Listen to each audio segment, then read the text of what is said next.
All right, Garrett, welcome to the show. My brother, I know we haven't done a show. I'm so excited to have you on today, talk some good football. Before we dive right into it, man, please go ahead and address the crowd, address the people, tell them your name. I'm going to switch this layup real quick. There we go. I am Garrett from Iowa of Unwrapped Sports. You can follow me on Twitter and the Tiki Taki thingamabob or whatever that is. I still don't know how it works, but I'm on there. Also at Garrett from Iowa. Glad to be here, man. Awesome. Well, let's dive right into it, Garrett. I'm super excited. The first game I want to talk about is actually the Ravens versus the Dolphins. Probably the most surprising this week, and a huge game for the Ravens because that conference is starting to get super close. So let's talk about it. The Ravens only put up 10 points to Miami's 22 points. What do we think of the overall game? I was really surprised by the Dolphins. Shameless plug time here. I host a show called The Degenerates Corner with XFL Jim, who is a big Dolphins fan. And if you follow me on Twitter, I actually yelled at him about halfway through the game. I was like, "Hey Jim, why didn't you tell me the Dolphins were good at football?" Because I don't think anybody saw this coming. I'm not really sure where this Dolphins team has been. A little bit of foreshadowing here, but the thing that really stood out to me is Lamar Jackson had less passing yards than Trevor Simeon. If you know who he is, bonus points for I'm a you. diehard Saints fan, so. Okay. I meant more fans in general than you. Okay, yeah. And he also averaged less yards per carry than Taylor Heineke did this week. Mm. Like, this is Lamar Jackson. And I don't really want to say supposed to be because I think he is, even though this was an off game, but he is the premier rushing / passing quarterback in the league. And to have two basically unknown guys outperform you in their respective stats is just kind of a picture of how that game went for Baltimore. They couldn't do anything right, and this Miami defense really showed up. I'm not sure where they've been for the first 9 weeks of the Yeah. season, but apparently the Dolphins have a good defense. I agree with you. So the Ravens, especially Lamar, how I think the Ravens go as Lamar goes. If Lamar has a bad game, the Ravens will not win. That team is so dependent on Lamar Jackson. They don't really have any other weapons besides that. The running game wasn't there at all. Lamar went 26 4 43, one touchdown, one interception. Like you said, the Miami Dolphins defense is picking back up. They did have a good defense last year. I believe they won 2 in a row. So are we seeing like maybe a little comeback from the Dolphins? Because the Ravens did not put up any points until the fourth quarter, which is a big concern for a team that wants to enter the playoffs. You can't be having games like those. Yeah, and especially, I mean, with the Dolphins, I think they're just playing for pride at this point. I mean, even assuming they win out, I don't think 8-7 in the East is going to get you into the playoffs. Or sorry, is that right? Or would it be 10-7? I think they Oh, do. 10-7, yeah, because we're at Yeah. 17 game. I'm still getting used to the 17 game thing. Mm-hmm. So yeah, let me readjust. I think 10-7 maybe, but they'd have to win out, and even with two good games in a row here with the two wins, I don't see them doing that. So I just playing for pride at this point. It's definitely more of a concerning deal for the Ravens as far as the playoff picture goes, because I mean the Browns are at the bottom of their division at 5-5, and they're at the top at 6-3. Yep. It's so Like, close in that division. And it's crazy. We talk a lot about this division on this show because it is one of the closest divisions in football right now. We're going to get into that a little bit more. But before we dive into that division, let's move on to the next game because the next game, as a diehard Saints fan, was very hard to watch. The Saints versus the Titans. Field goal kickers should not miss PATs. If you are missing PATs as a field goal kicker, you should not have a job. One, okay, I'll take it every once in a while. But 2 in a row, you're cut, bro. If I'm the coach, you're done for. It is so tragic because the Saints lost 21-23. If the kicker only missed 1 out of the 2, then we could have just kicked the field goal instead of going for the 2-point conversion. We're going into overtime. If the kicker just does his job, makes both the field goals, we win this game. Okay, the Saints, they didn't have Alvin Kamara. Okay, they were missing one of their best players. Mark Ingram played absolutely amazing. He plays amazing as a Saint. I love him back in the Saints uniform. Um, all the Saints receivers ate. There's no clear-cut receiver in there. Trevor Siemian did an all right job, led his team all the way down for the final couple minutes to score a touchdown. Just couldn't get the 2-point conversion.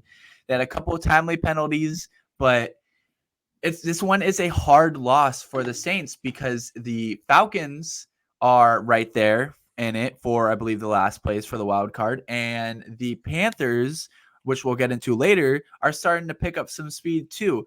What do we think of this game? Did you watch this game, and do you agree with what I'm saying? I'm going to take an opposite spin on it. I think as a Saints fan, you look at this game and take a lot of hope. I do a lot of gambling, and the line I would put on this game would have been Tennessee +7 Mm. with Winston and Kamara out for the Saints. Mm-hmm. I did not expect you guys to be in this, even with Derrick Henry out. So, I mean, who's Trevor Siemian? Like That's a Saints that's a fan. I didn't rhetorical even know who it question, was. but I'm just to kind of make you have this no-name backup quarterback come in and throw for 300 yards and make the offense work and keep you guys in this game. I think that's a really good sign for the Saints going forward. I haven't heard anything official. When is Jameis expected back? He is out for season with a ruptured, torn MCL and ACL. He's done for. Okay, I had not heard that. So I mean Yeah.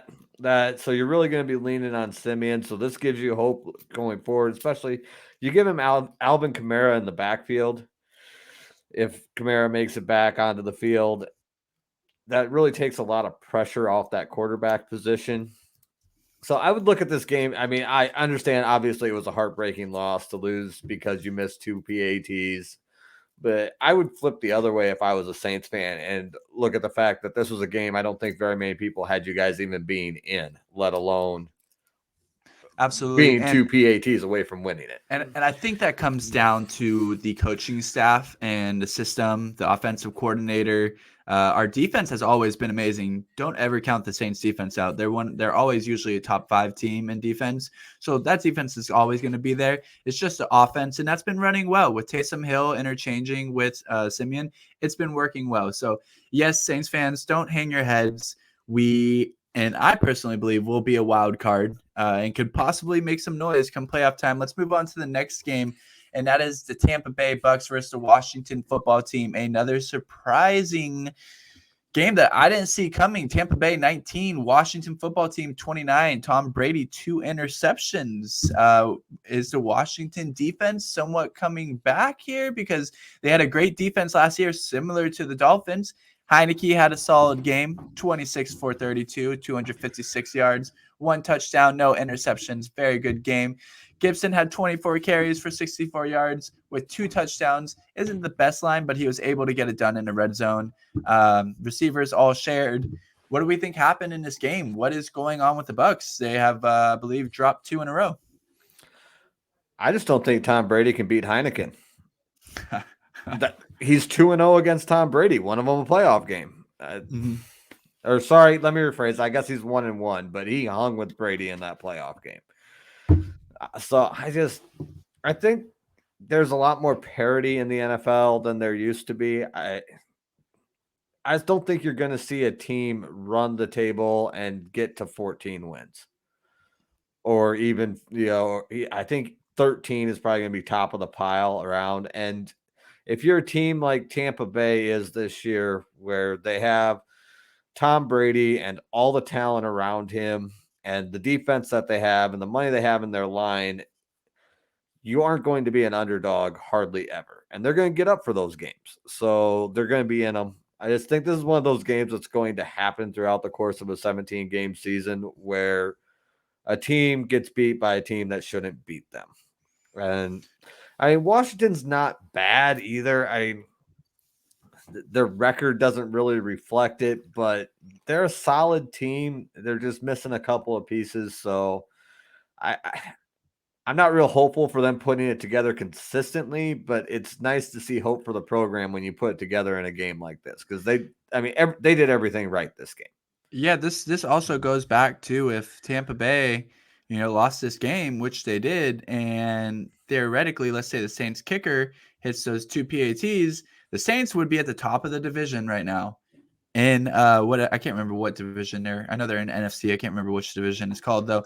But the Saints would be at the top. So very big losses for the Saints and the Bucks this weekend. And we will see going forward how the teams look, because things are starting to get really close. So speaking about close, I know we talked about the division, and it is Patriots versus the Browns. Garrett, the Patriots are starting to look good. They're starting to look really good. The Browns haven't had their shit together all year. Injuries and the playing of Baker Mayfield hasn't been that great. But what is going on with the Patriots and what is going on with the Browns? Because I believe the Patriots are trending upwards and the Browns are trending downwards. I don't know what's going on with the Browns, and I don't know what they need to do, but they seem to do this every year. And the whole OBJ thing, I think, is an example of just there's something wrong with the organization. There's obviously stuff going on there that we don't know about, but I think it's really telling when you cut a player for not showing up to practice and not being a team player. And then the day you do that, you have multiple players still in your organization talking about what a good teammate he was. If he was really that toxic, I don't really think you'd see these guys going out, being on Twitter and saying what a great teammate he was. And then you look at the play on the field too. Everything on paper, you got Baker Mayfield versus Mac Jones. And I mean, granted, Cleveland was basically without their running back room. So I'm sure that made a difference, but they still had a guy put up 99 yards. It's not an average 5.2 a carry. It's not like the running game wasn't there, but they can't seem to consistently play at the level you expect them to. And the Patriots always play better than you think they're going to do. I know the Brady versus Belichick argument is a huge one, and I personally think that they needed each other. And what you're seeing with what Belichick is doing with the players he has in New England, not counting last year when he lost half his defense because they elected not to play. And you see what Brady's doing in Tampa Bay when you surround him with superstar talent.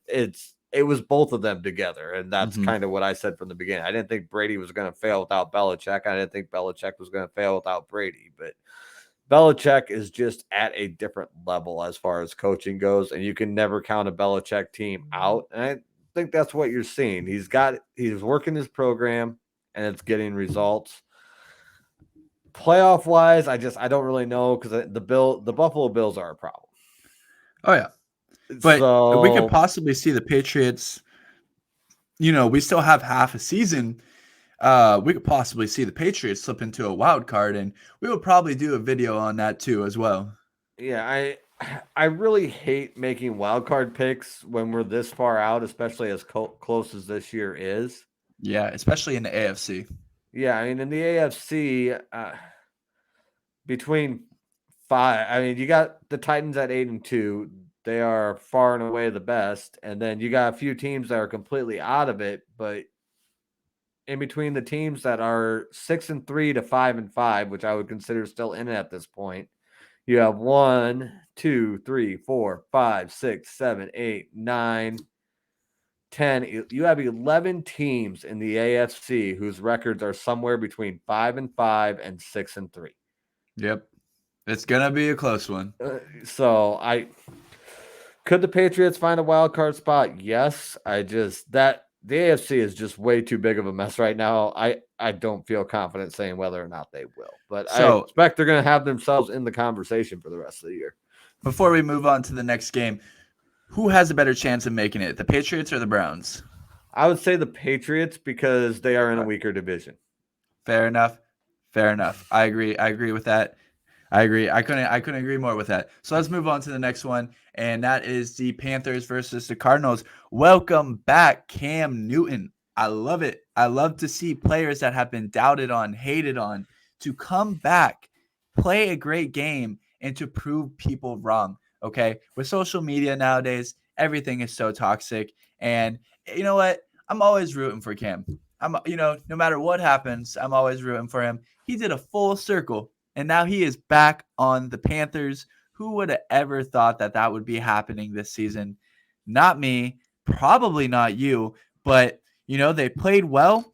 And you know what? I think this Panthers team, you got to watch out for because return of Cam, 1 touchdown, CMC back, 13 carries for 95 yards, 10 receptions for 66.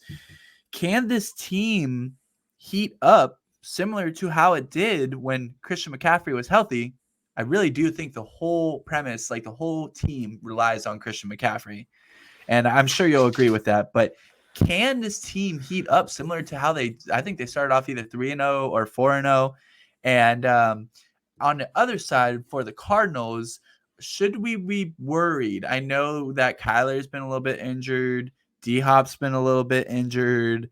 The Rams have been slipping up too. But for those two questions, what do we think of the Panthers? And should we be worried about the Cardinals?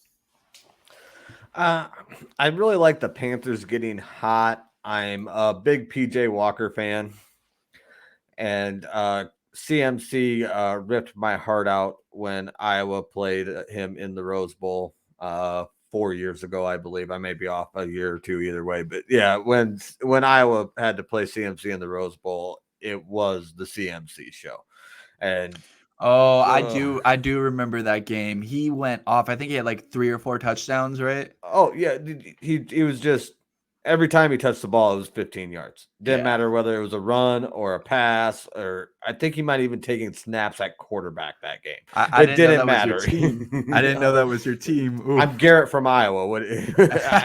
I have a Hawkeye sign above my head. Fair enough. But yeah, and I have I guess the poster's kind of behind my head, but I do have a Hawkeye. I gotta figure out which way. I do have a Hawkeye flag hanging there too, but. Yeah, no. So I have a lot of respect for CMC, even though I kind of hate him for that game. And they definitely have potential if CMC can stay healthy. I think it's really what's going to be interesting to see what they do with Cam, because he has been beat up in the past. He does have the injury history that comes with anybody that's a running quarterback. I'm not trying to jump on the Cam is injury prone train by any means, but he is a little bit older, and I'm a big PJ Walker guy. I think it'd be very beneficial for Carolina if they could do a mix PJ Walker and Cam up. They might do something similar to kind of the Saints where they use Cam in the red zone because he's that running threat similar to Taysom Hill. They might kind of do that same exchange possibly. Yeah, and I think that'd be a really good idea. I think I as much as I love to see Cam back and I like seeing Cam do good, I'm not 100% convinced he's a starting quarterback in the NFL anymore. That's fair. But That's fair. to give him a starting spot in red zone, yeah, like you said, if you want to put him in red zone situations to add the dimension to the offense, I think he'd be great for that. Or even especially with CMC. just split in time, 75-25 on snaps with PJ Walker, to where Cam doesn't have the bulk of the workload, but he's still getting important minutes. I'm not saying make him a garbage time QB. Give him important. He needs to be in there for important plays. I think that a play option with CMC and Cam Newton could be very dangerous, just because you can either fake it to CMC, and Cam's a big body, right? Like he'll run into the end zone, knock a few players over, or people will be aware of Cam that is running. They all know his game, and then you could dump it off to CMC. I think the Panthers could make a possible run. And I think teams should watch out for the Panthers in the next coming weeks. Cardinals, I think they'll be okay once they get healthy. I don't know how healthy they get. If they can't get healthy, I don't know if they're the top team in the NFC. They were rolling so far, but that all depends on Kyler Murray's ankle and D-Hop. Those are like the 2 best players on the team. So we will go into that further for when they do come back. We'll see how they look. Let's move on because we have another important game to talk about. That's the Vikings versus the Chargers. Very big L for the Chargers, especially in this division, which is super close. We're going to talk all about this division, especially the next 2 games here. So Vikings, Chargers, Kirk, 25 for 37, almost 300 yards, 2 touchdowns, 0 interceptions. Very good game. Jefferson had a great game, 145 yards, I believe, 6 receptions, 7 receptions. Dalvin Cook, 24 carries for 94 yards. Everything's looking good. Obviously, we know that Vikings offense can be very dangerous at times.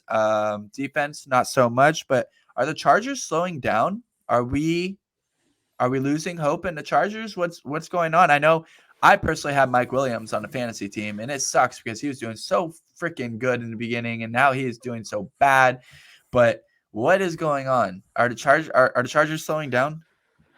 I think the Chargers just ran into not quite unicorn rarity, but that rare occasion that Kirk Cousins shows up and plays a great game of football. Like, he can't do it consistently, but every once in a while he does, and he's pretty unbeatable when he does. So I would be terribly concerned. This game did surprise me. I didn't think that the Vikings would win in Los Angeles. That was kind of the deciding factor for me. I thought that Los Angeles would win with the home crowd, but I mean, they only lost by a touchdown. Mm-hmm. I mean, Herbert didn't have a great game, but he didn't have a terrible game. I mean, 20 for 34, 195 yards, a TD, and a pick.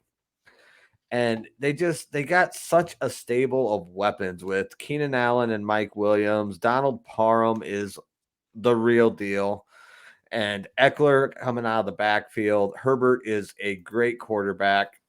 I wouldn't be too worried about the Chargers. For the Vikings, I'm a Bears fan, so I've seen a lot of the Vikings over the years. I also live in Northern Iowa, so I know a lot of Vikings fans. And my condolences, because it doesn't matter what the Vikings do, they aren't going to get past the NFC Championship game. Fair enough. Ever. Like, Fair I enough. don't mean this season. I just mean ever. They just. I mean, it's true. The Saints should have been there that one year. We're not going to talk about that. As a Saints fan, I get too emotional talking about playoffs. Very heartbreaking if you're a Saints fan. Let's move on to the next one. Chiefs versus Raiders. Kind of same division here. Very, very close. Everyone was counting out the Chiefs, but hold on. Wait a minute. Chiefs are at the top of the division. They are back. They are looking good again. They got some defensive pieces back, which is key because their defense has been looking horrible all season, right? So they got some pieces back. Patrick Mahomes looked great on offense, was just like unleashing the ball. Tyreek Hill 8, Kelsey 8, Williams temporary running back until Clyde comes back. He 8. Raiders, what is going on? They're starting to look bad. I've said on the show before, sometimes they look so good and sometimes they look so bad. And the Chiefs, they were looking bad. Now they're looking amazing. Are the Chiefs now the clear runner-up in this division? Like, it is so close.